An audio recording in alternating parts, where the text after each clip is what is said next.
Next unit, Unit 9. Heading Credit Information Bureau and BCSBI.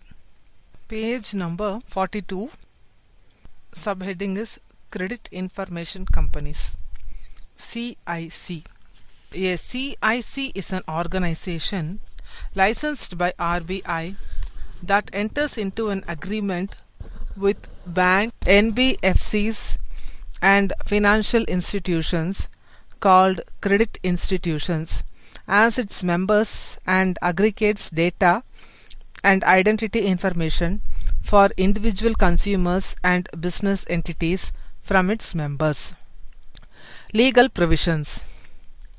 The CIC Regulation Act of 2005 was operationalized with effect from December 14, 2006.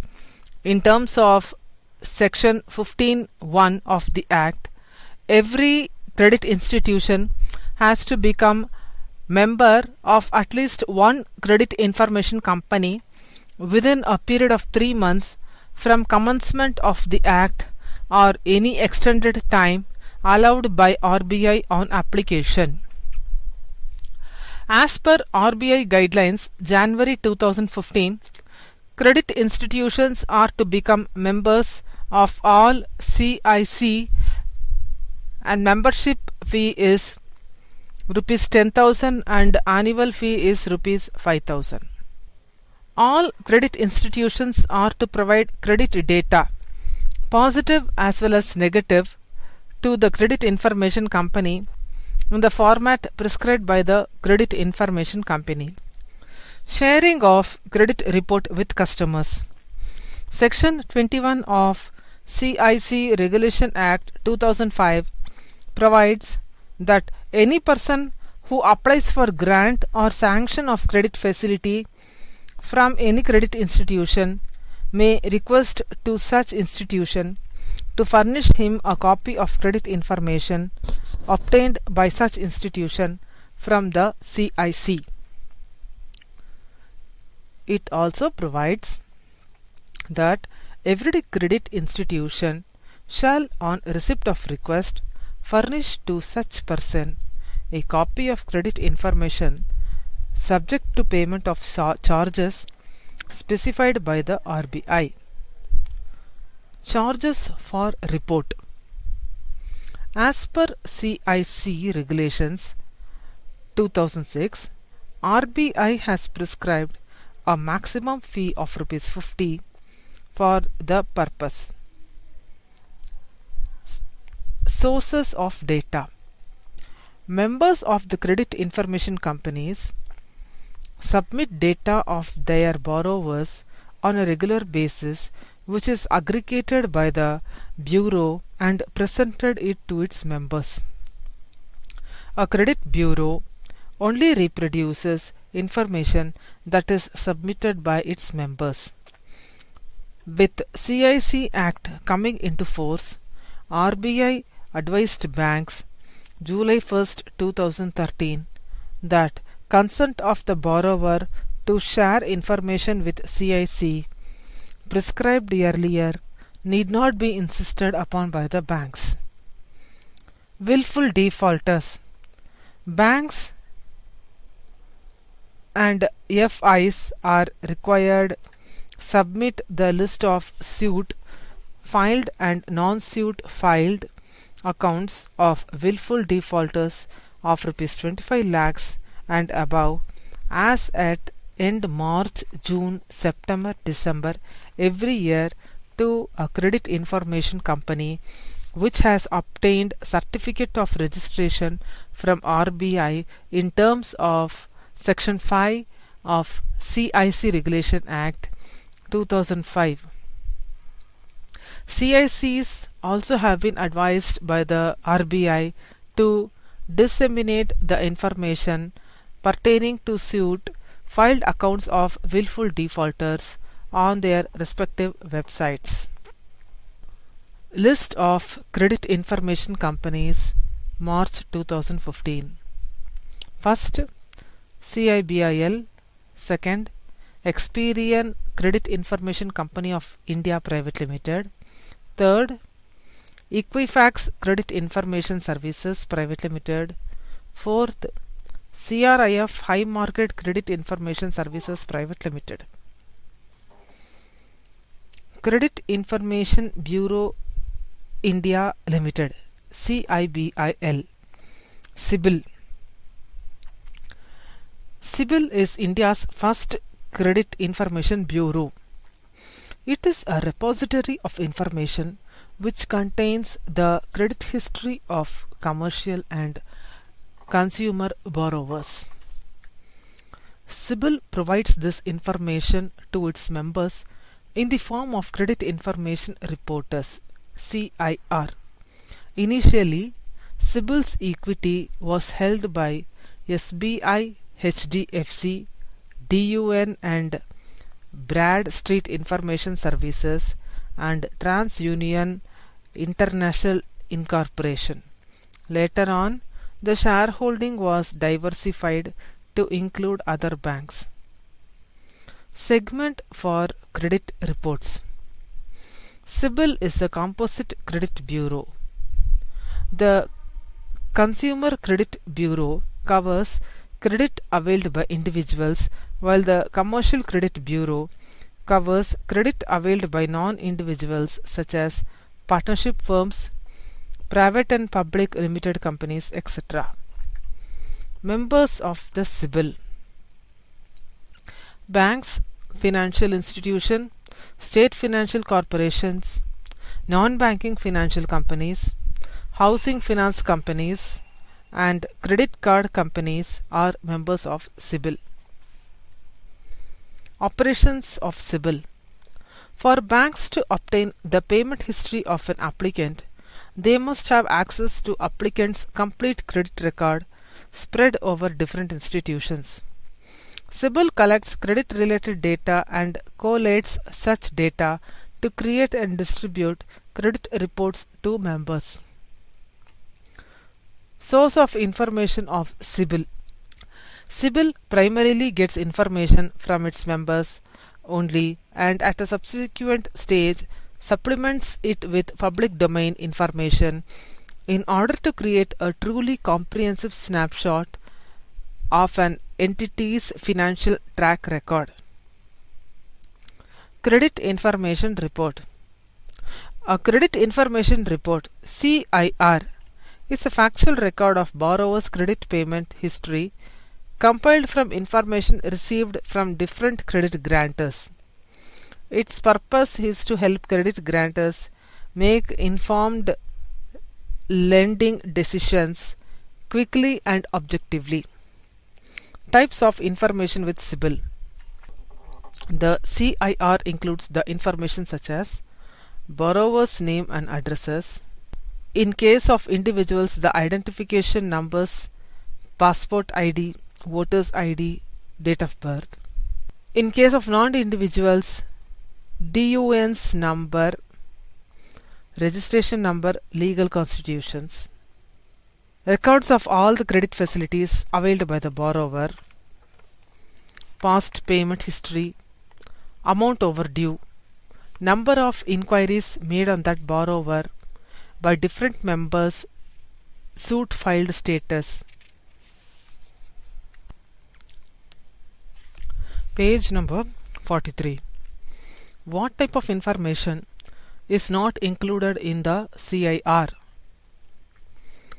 The CIR does not contain income, revenue details, amount deposited with the bank, details of the borrower's assets value, value of assets mortgaged, details of investment. Access to CIBIL information.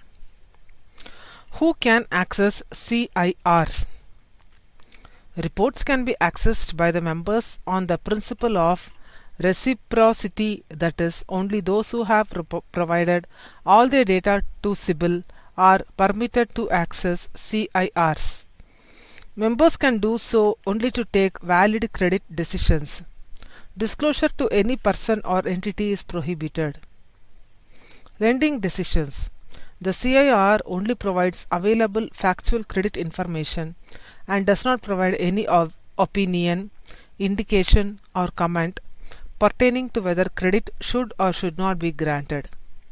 The credit grantors who have received an application for credit will make the credit decision. CIBIL does not grant or deny credit. Benefits to borrower from CIBIL. CIBIL's CIRs are aimed at helping credit grantors make fast and objective lending decisions. This will contribute to a more competitive credit marketplace among credit grantors. With a bureau in place, responsible customers can expect faster and more competitive services at better terms from the credit grantors. Rectification of inaccurate information in credit report. If a person finds inaccuracy in the information about he can contact the credit grantor from whom he availed the loan and request the necessary changes. The credit grantor will then report the change to CIBIL and CIBIL will make the necessary updates in the records. Page number 44. Heading: Banking Codes and Standard Boards of India.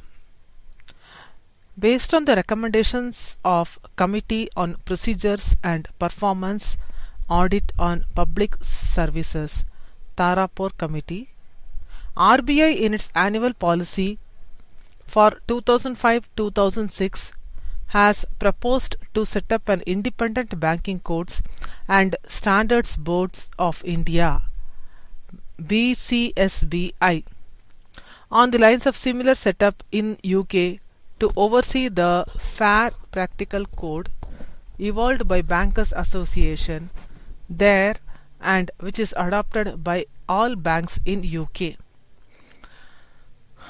The Supervisory Board of RBI has decided that board should be set up as independent initiative of banks themselves rather than being seen as an instrument of the regulation. Members.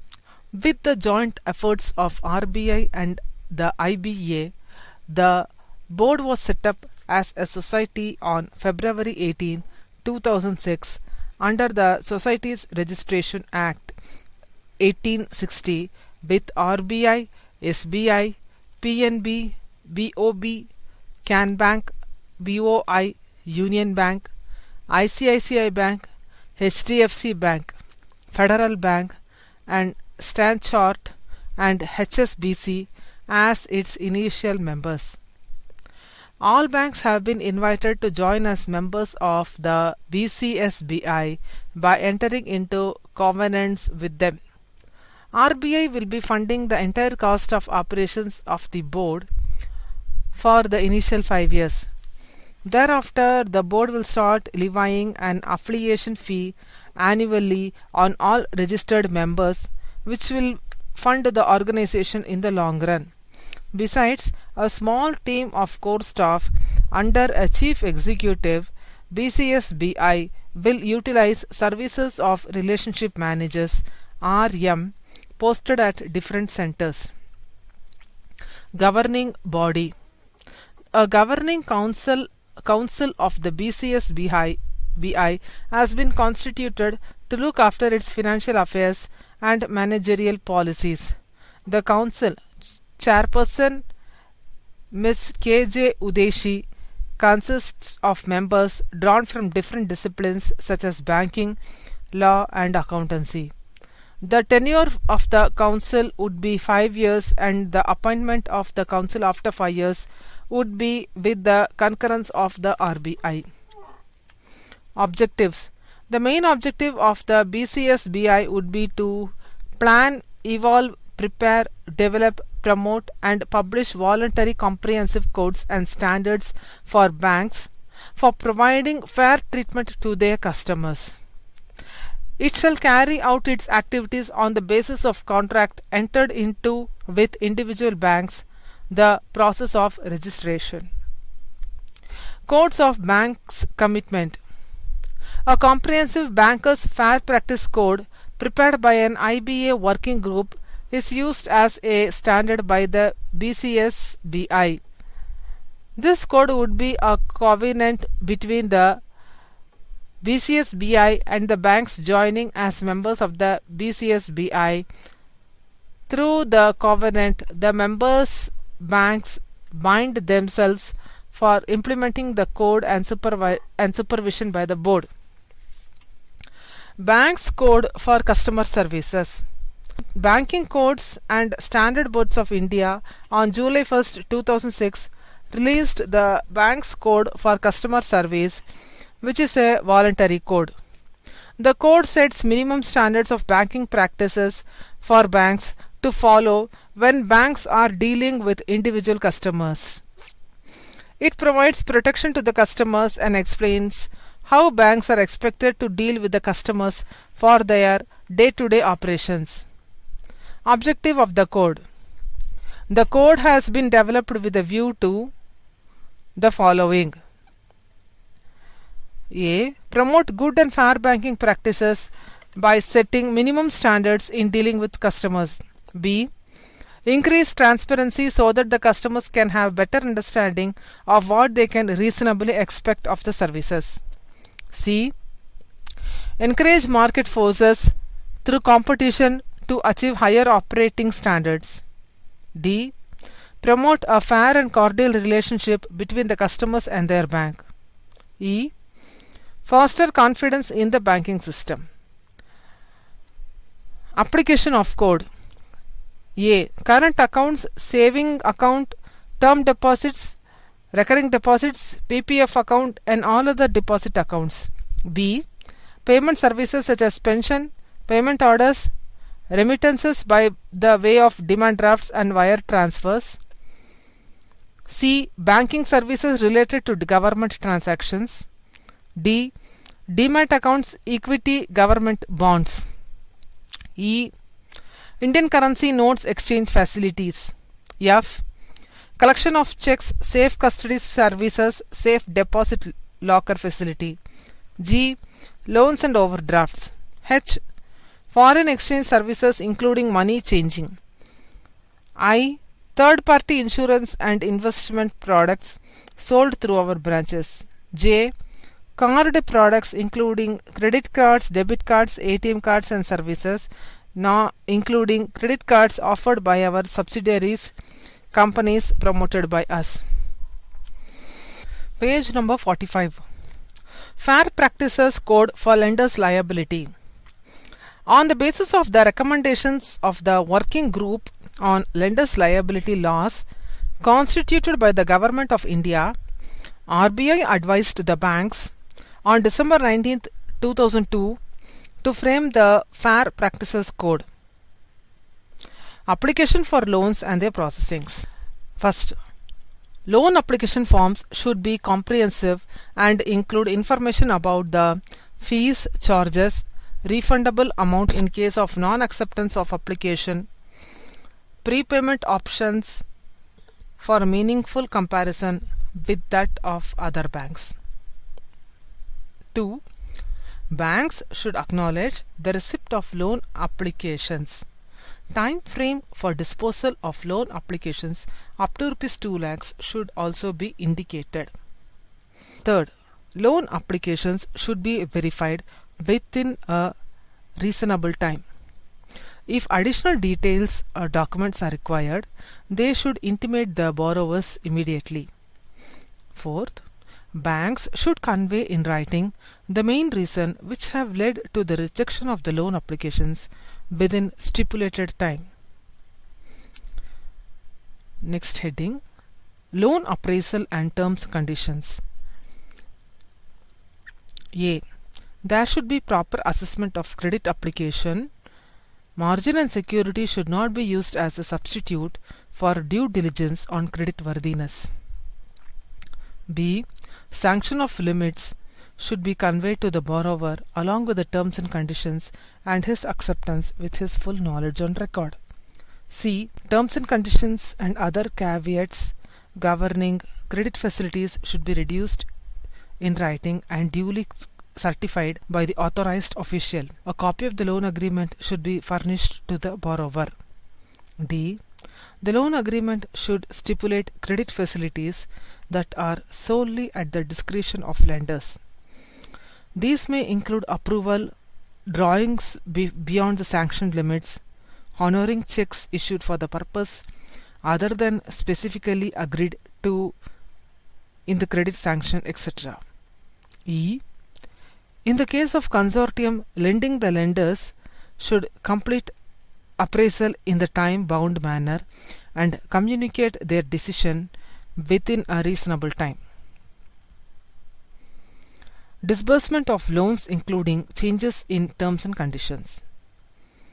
Banks, to ensure timely disbursement of loans and ensure that changes in interest rates and charges are affected only prospectively by giving notice of change.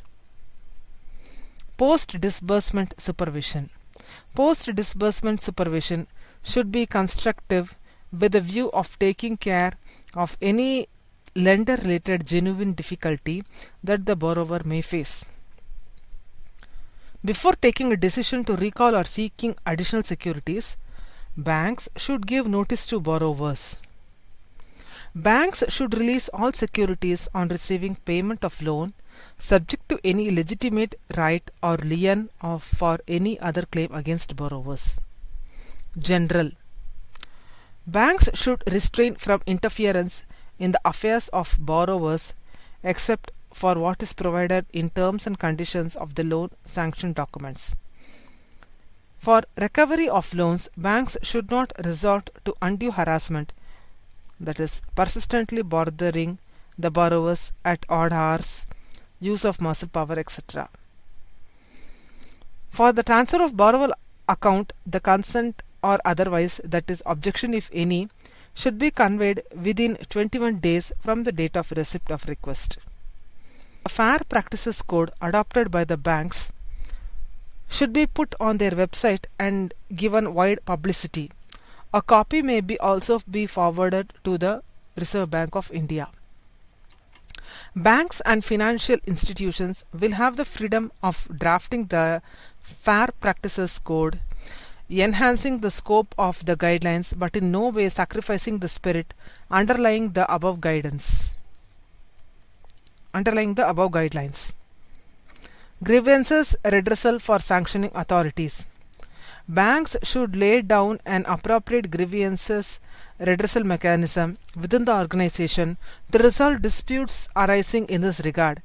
Such a mechanism should ensure that all disputes arising out of the decision of lending institutions, functionaries are heard and disposed of at least at the next higher level. The Board of Directors should also provide for periodical review of the compliance of the Fair Practices Code and the functioning of the grievances redressal mechanism at various levels of controlling offices. A consolidated report of such reviews may be submitted to the Board at regular intervals as may be prescribed by it. IBA Initiative. In June 2004, IBA came out with the Bankers Fair Practices Code relating to individual customer, which all has adopted. There was another code for credit card operations and code for collection of dues and repossession of security. Banking Ombudsman Scheme. Under RBI scheme, if banks fail to settle the complaint of customer within 30 days, the customer can approach the Ombudsman for redressal. Page number 46. Terminal questions. Subject includes CIBIL and Fair Practice Codes. I will read out the question and answers to you. First question. CIBIL is India's first credit information bureau. True or false? Correct answer, true. Second. CIBIL provides information to the members in the form of dash report. Options: opinion, credit. Correct answer, opinion. Third question. Major shareholding of CIBIL is with dash. Option: RBI, banks. Correct answer, banks. Fourth question. CIBIL caters to both the commercial and consumer segments. True or false? Correct answer true. Fifth question. Individuals are covered by dash credit bureau. Options: consumer, commercial. Correct answer consumer. Sixth question. Firms, companies, etc. are covered by dash credit bureau. Options: consumer, commercial. Correct answer commercial. Seventh question. The credit information report provided by the CIBIL by banks help the banks in recovery of loans. True or false? Correct answer false. Eighth question. Fair practice code for lenders liability has been framed by dash RBI, BCSBI. Correct answer RBI. Ninth question. Loan application form for loans up to dash rupees should be comprehensive and include all information relating to fees and charges under Fair Practice Code. Options: 2 lakh rupees, 5 lakh rupees. Correct answer 2 lakhs rupees. 10th question. Banks are required to indicate time frame during which the loan application shall be disposed for loans up to rupees dash under Fair Practice Code. Options are 2 lakh, 3 lakh. Correct answer 2 lakh. 11th question. Banks are required to give in writing the reasons for the rejection of loan application where the amount is up to dash lakh rupees under Fair Practice Code. Options are 2 lakhs, 1 lakh. Correct answer 2 lakh. Under Fair Practice Code, the banks should be constructive with a view to take care of lender related genuine difficulty in case of loans up to rupees dash. Option: 1 lakh, 2 lakh. Correct answer 2 lakh. 13th question. In case of request from a borrower of transfer of borrower account, the bank is required to convey its decision within dash days. Options: 15 days, 21 days. Correct answer 21 days. 14th question. Bankers Fair Practice Code in June 2004 was bought out by dash. Options: RBI, IBA. Correct answer IBA. Next set of question. Terminal questions from the subject Banking Code and Standards Board of India. First question. Banking Codes and Standard Board of India BCSBI has been set up on the recommendations of dash committee. Options: Narasimham Committee, Tarapur Committee, Janaki Raman Committee. Correct answer Tarapur Committee. Second question. BCSBI has been set up as a dash. Option: company, autonomous body, society. Correct answer society. Third question. For the first 5 years, BCSBI cost is funds by dash. Options are banks, NABARD, RBI. Correct answer RBI. Fourth question. The main objective of the BCSBI would be to plan, evolve, prepare, develop, promote and publish voluntary comprehensive codes and standards for banks for providing fair treatment to their customers. True or false? Correct answer true. Fifth question. A comprehensive bankers fair practice code prepared by a dash working group is used as a standard by BCSBI. Options are RBI, IBA, BCSBI. Correct answer IBA. Sixth question. Bank's code for customer service, which is a voluntary code, is issued by dash. Options are RBI, IBA, BCSBI. Correct answer BCSBI. Seventh question.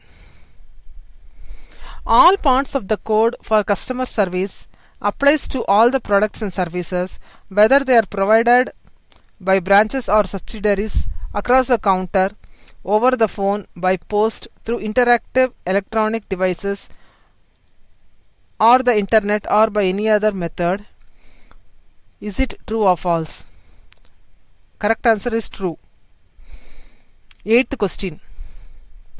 Under BCSBI, change in term of deposits accounts can be affected by giving a notice of the following options: 1 month, 2 months, 15 days.